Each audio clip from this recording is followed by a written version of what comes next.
Hello बच्चों, कैसे हो आप लोग? अच्छे होंगे बेटा।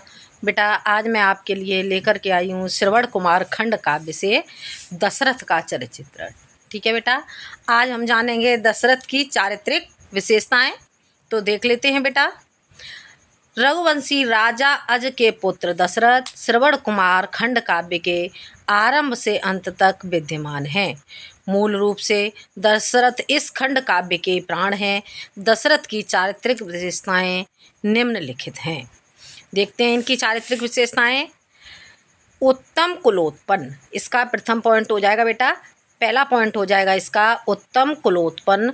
राजा दशरथ उत्तम कुल में उत्पन्न है। उनका वंश इक्ष्वाकु नाम से प्रसिद्ध है। प्रथोत्र शंकु सगर दिलीप रघु हरिश्चंद्र और अज दशरथ के इतिहास प्रसिद्ध पूर्वज रहे हैं। उन्हें अपने वंश पर गर्व है। वो क्षत्रिय हूँ मम शिराजाल में रघुवंशी है रक्त प्रवाह। क्षत्रिय हूँ मम शिराजाल में रघुवंशी है रक्त प्रवाह। हस्त पोत अथवा मृगेंद्र के पाने की है उत्कृष्ट चाह। अगला पॉइंट हो जाता है बेटा लोकप्रिय। राजा दशरथ कैसे थे? राजा दशरथ लोकप्रिय थे। लोकप्रिय का अर्थ हो गया संसार के प्रिय शासक। ठीक है, लोकप्रिय शासक, संसार के प्रिय शासक। राजा दशरथ प्रजा वत्सल एवं योग्य शासक हैं। उनके राज्य में सबको न्याय मिलता है, चोरी कहीं नहीं होती है, प्रजा सब प्रकार से सुखी व संतुष्ट है तथा विद्वानों का यथोचित सत्कार होता है। सुख समृद्धि अमोदपूर्ण या कौशल का शुभ आगमन, दुख या केवल एक दुख को जिसे मिला था निर्वासन। अगला पॉइंट हो जाता है बेटा धनुर्विद्या में निपुण। ठीक है, धनुर्विद्या में निपुण।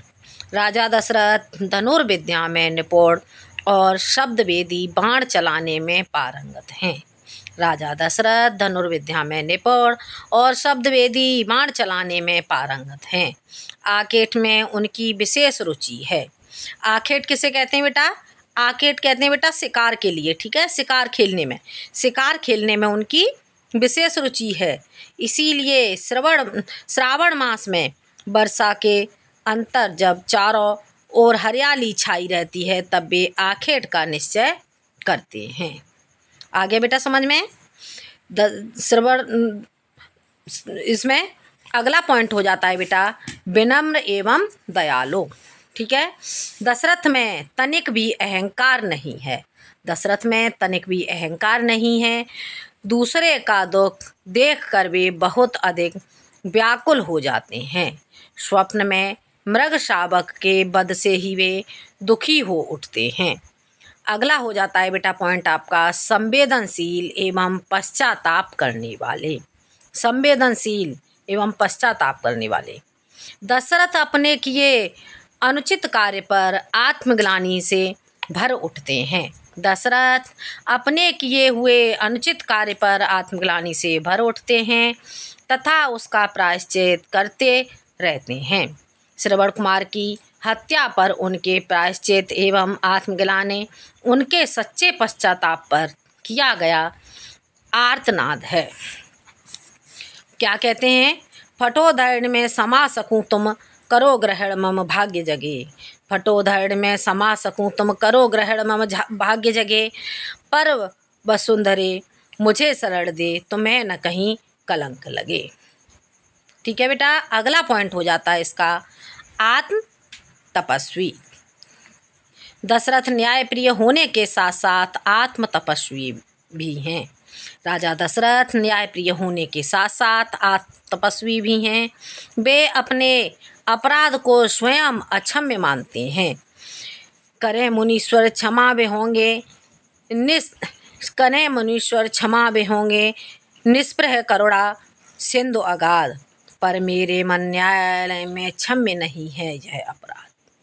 हो गया क्लियर बेटा? समझ आ गया? अगला पॉइंट हो जाता है बेटा तेजस्वी। राजा दशरथ एक तेजस्वी राजकुमार हैं। राजा दशरथ एक तेजस्वी राजकुमार हैं। जब वह श्रवण कुमार के पास पहुंचते हैं तो वह उनके रूप से प्रभावित हो उनके प्रत्येक अंग से तेज मानो फूट पड़ता है। ठीक है, तो ये हो जाते हैं आपके राजा दशरथ के चरित्र चित्रण के 7 पॉइंट। अब बेटा चरित्र चित्रण के बाद हम जानते हैं इसका निष्कर्ष। ठीक है, इनके चरित्र चित्रण का निष्कर्ष क्या निकलता है देख लेते हैं। निष्कर्ष रूप में कहा जा सकता है कि दशरथ का चरित्र महान गुणों से विभूषित है, जो कि प्रायश्चित और आत्मग्लानि की अग्नि से तपकर और भी शुद्ध हो गया है। कवि दशरथ का चरित्र चित्रण करने में पूर्ण सफल रहा है।